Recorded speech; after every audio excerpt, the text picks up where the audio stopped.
Hollywood has sold you the big myths of war: heroic charges, slow-motion sacrifices, and explosions timed like fireworks shows. But what about the stories that slipped through the cracks? The quiet masterpieces buried under blockbuster noise. The films that dared to be raw, strange, or painfully honest. Why haven't you heard of them?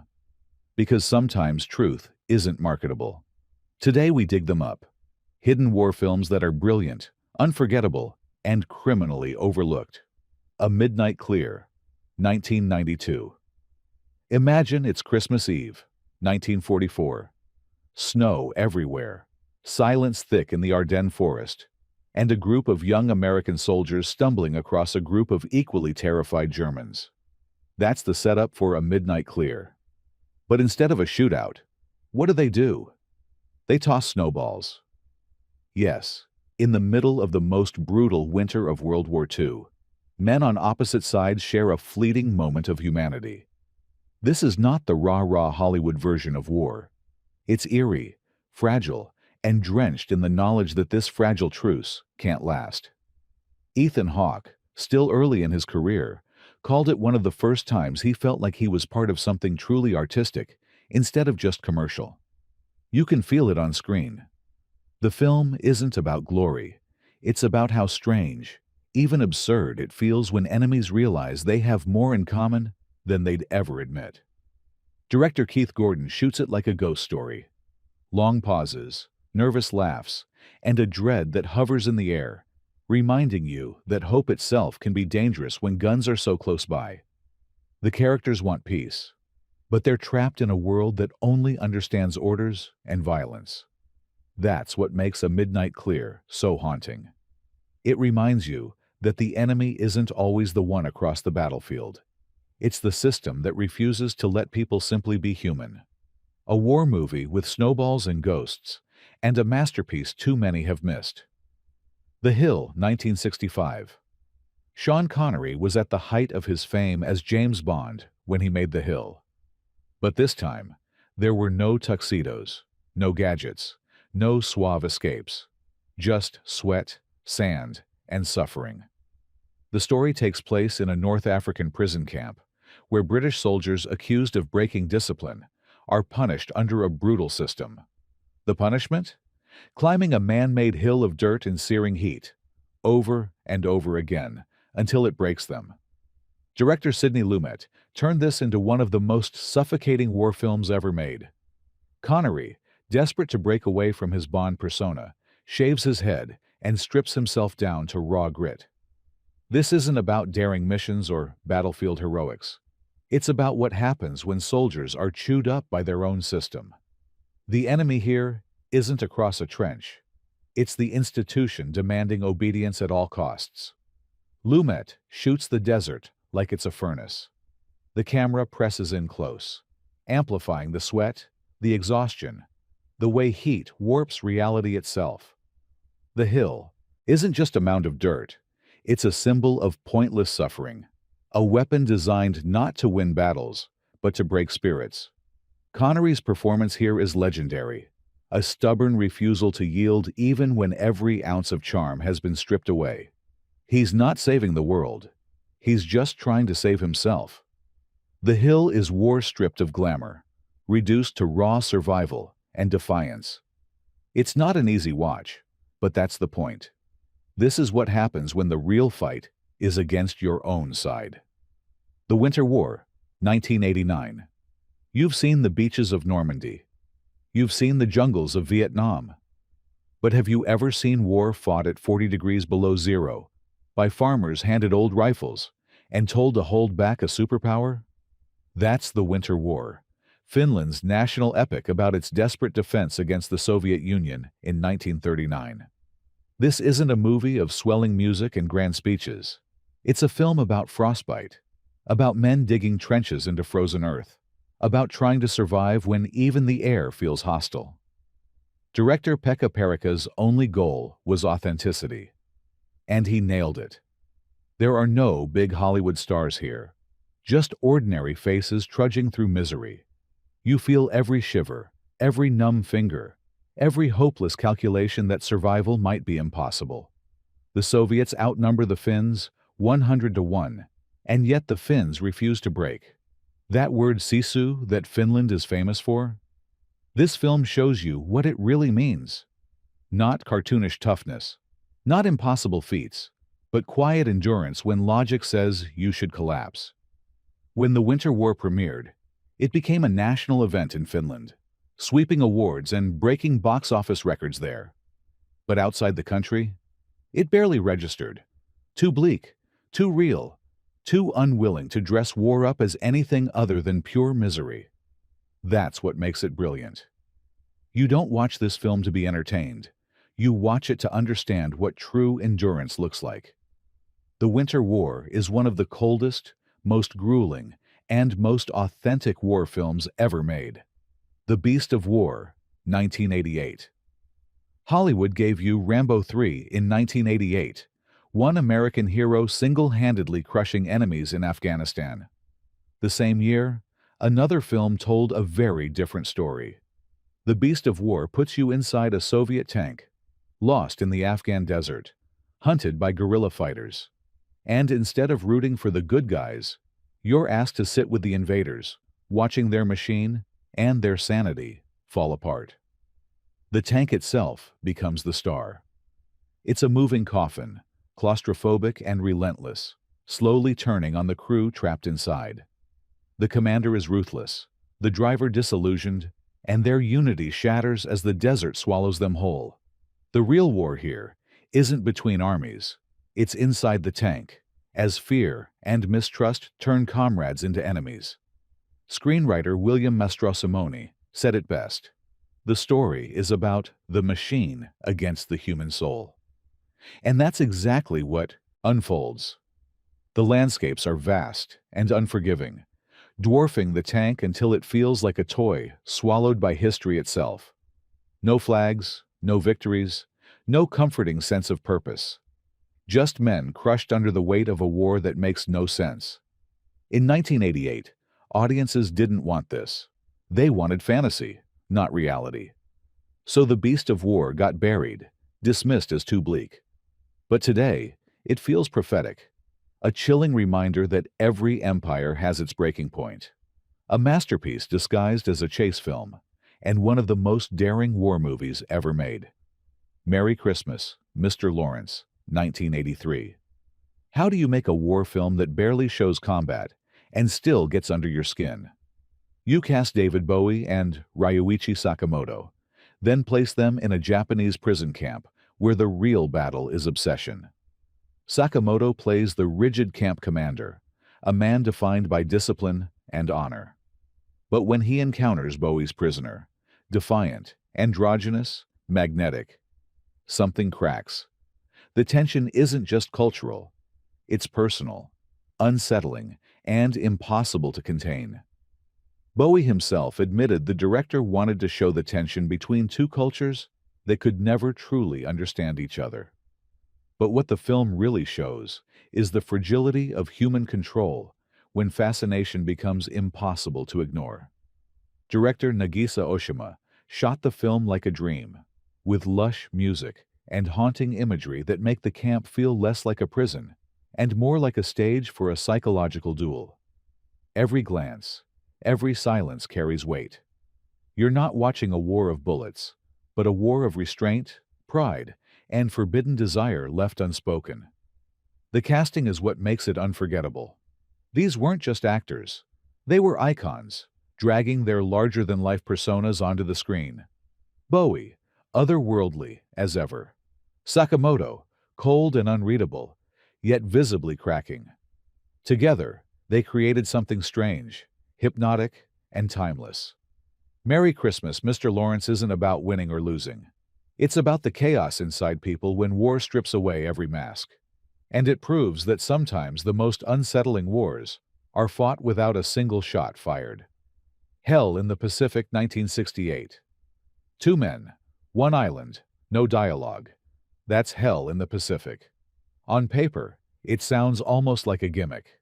But when the 2 men are Lee Marvin and Toshiro Mifune, 2 legends with real-life combat scars, the result is one of the strangest and most primal war films ever made. Marvin plays an American pilot, stranded during the war. Mifune is a Japanese officer, equally stranded. No armies, no orders. Just two survivors forced to stare each other down across sand and jungle. At first, it's pure hatred. They sabotage each other, fight over scraps, and dig deeper into their suspicions. But survival has a way of forcing people into fragile truces. They build fires, share water, even work together to build a raft. The brilliance lies in what's unsaid. There's almost no dialogue, just grunts, stares, and body language. Director John Boorman didn't need words. He let the environment, the actors, and the silence tell the story.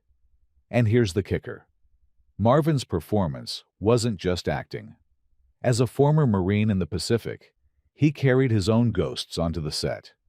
He had lived the horror that the movie was symbolically confronting. The film becomes an allegory, not about America versus Japan, but about the absurdity of war itself. Two men who should be enemies, realizing they're just human beings trying not to die. It's raw, hypnotic, and ahead of its time. Today, it feels like a lost experiment in cinema that dared to ask the simplest question. What if war stripped away everything except two men trying to survive? Go Tell the Spartans, 1978. Before Platoon. Before Apocalypse Now. Before America was even ready to face the reality of Vietnam, there was Go Tell the Spartans. Released in 1978, just a few years after the war ended, it told the story that no one wanted to hear. Burt Lancaster plays an aging American officer sent to oversee a meaningless operation during the early advisor phase of the conflict. His mission? Secure a cemetery. That's right, a piece of land already soaked in blood, now being fought over again purely for appearances. There are no victories here, just paperwork and pointless orders.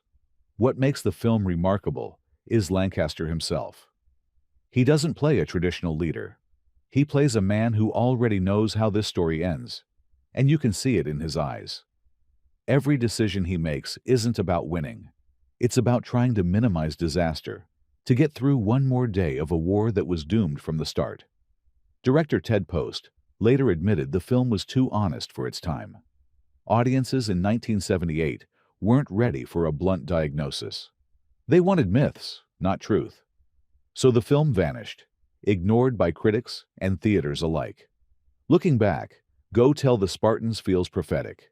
It predicted the futility, the bureaucracy, the slow-motion tragedy that Vietnam would become famous for in cinema years later. While bigger films got the glory, this one quietly told the truth, before anyone else dared to. A ghost of a movie, and one of Lancaster's most powerful performances. The Big Red One, 1980. Most war movies are crafted by people imagining what it must have been like. The Big Red One was made by someone who lived it. Director Samuel Fuller had fought in World War II as part of the 1st Infantry Division, the Big Red One, and this was his attempt to put his memories directly on screen. The problem? When the film was released in 1980, the studio hacked out over 40 minutes, leaving behind a confusing and incomplete story. Fuller's masterpiece was butchered. For decades, it was whispered about as a lost film. Then, in 2004, the original cut was restored. What emerged wasn't a traditional plot-driven movie. It was more like a novel of war, sprawling and episodic, a series of absurd, surreal, and harrowing experiences stitched together by survival. Lee Marvin leads a squad of soldiers through one impossible situation after another, and the mission is always the same. Don't die. There are no big speeches, no perfect heroes, just men drifting from one insanity to the next. Fuller himself summed it up. The real glory of war is surviving. What makes the film brilliant is its refusal to mythologize. It feels lived in, messy, contradictory, just like memory. Watching the restored cut is like opening a time capsule from someone who actually stood in the mud, smelled the smoke, and survived long enough to tell you about it. The Big Red One isn't just a film. It's a first-hand account rescued from a studio vault. The Forgotten Battle, 2020. Most World War II movies recycle the same stories: Normandy, D-Day, the Pacific. But The Forgotten Battle dares to shine a light on a chapter almost nobody talks about: the Battle of the Scheldt, a brutal clash in the Netherlands in 1944. The film follows three perspectives: a Dutch boy reluctantly working with the occupiers, a British glider pilot stranded after an operation goes wrong, and a young Dutch woman pulled into the resistance. Their stories intersect, showing how war isn't just about soldiers, but about civilians caught in impossible choices. What makes this film stand out is its scale. The cinematography is stunning, capturing both the sweeping landscapes of flooded fields and the claustrophobic terror of close combat. It feels huge, but also intimate. You get the grand battle scenes, yes, but also quiet moments where a character hesitates before making a choice that could cost everything. Released on Netflix, the film became one of the most watched Dutch productions of all time, yet it still flew under the radar internationally. Why? Because it wasn't American or British-centered, and Hollywood rarely gives space to stories outside its comfort zone. But this film proves that some of the most powerful war stories come from smaller nations whose sacrifices were just as massive. The Forgotten Battle is a reminder that there are still corners of history waiting to be explored, stories that deserve just as much attention as the ones Hollywood keeps recycling. It's a modern epic hiding in plain sight. Cross of Iron, 1977. Sam Peckinpah is known for gritty, violent westerns. But in Cross of Iron, he turned his raw lens on the Eastern Front of World War II, and the result is one of the most ferocious war films ever made. Unlike most Western-made war movies, this one doesn't follow Allied heroes. Instead, it focuses on German soldiers facing collapse against the advancing Soviet army. James Coburn plays Sergeant Steiner, a weary, cynical veteran who clashes with a glory-hungry captain more obsessed with medals than survival. The irony? The real enemy isn't always the opposing side. It's ambition, pride, and blind loyalty. Peckinpah's style, slow motion, gritty close-ups, chaotic editing, fits the subject perfectly. The battles feel chaotic, muddy, and soul-crushing. There's no clean choreography, just the sense that the world has turned into a giant grinder, chewing men into dust. Critics were divided. Some found it too bleak, too relentless, but others hailed it as one of the most unflinching depictions of war ever made. Quentin Tarantino later praised it as one of his favorite war films, proof of its long-lasting influence. The brilliance of Cross of Iron lies in its refusal to glamorize. Instead of national pride or noble causes, it shows soldiers worn down to their core, surviving hour by hour. It's not a story about winning. It's about enduring, and maybe not even that. For anyone tired of Hollywood's polished myths, this is the antidote. The Silent Enemy, 1958. Long before flashy modern underwater adventures, there was The Silent Enemy, a British film that quietly pioneered naval war cinema. It tells the true story of Lionel Buster Crabbe, a naval diver tasked with stopping enemy divers from sabotaging Allied ships in the Mediterranean. Instead of massive explosions or sweeping battlefields, the tension happens underwater, murky, silent, and terrifyingly close. The brilliance lies in how it captures an aspect of World War II most audiences never think about. These divers weren't celebrated heroes. They were shadows, slipping into the water at night with little more than knives, clamps, and sheer nerve. The film doesn't sensationalize it. It shows the patience, the physical toll, and the sheer grit it took to fight in silence. Lawrence Harvey leads the cast, but the real star is the atmosphere. The underwater sequences, groundbreaking for their time, immerse you in a world where every bubble could give you away, where minutes feel like hours, and where survival depends on calm nerves in total darkness. When it premiered, it didn't make the splash it deserved. Too subtle, too specialized, overshadowed by bigger and louder war movies. But today, it feels like a forgotten treasure. The Silent Enemy reminds us that not all wars are fought with guns and cannons. Sometimes the most dangerous battles are fought in the quiet, beneath the waves, where even one mistake can change the course of history. Come and See, 1985. Few films in history leave you shaken to your core the way Come and See does. Made in the Soviet Union, it tells the story of a Belarusian boy who joins partisans during the Nazi occupation. But instead of delivering the usual war spectacle, it drags you through a nightmare seen through a child's eyes. This isn't entertainment, it's an experience. Director Elim Klimov uses surreal, almost hallucinatory visuals to capture how trauma warps the mind.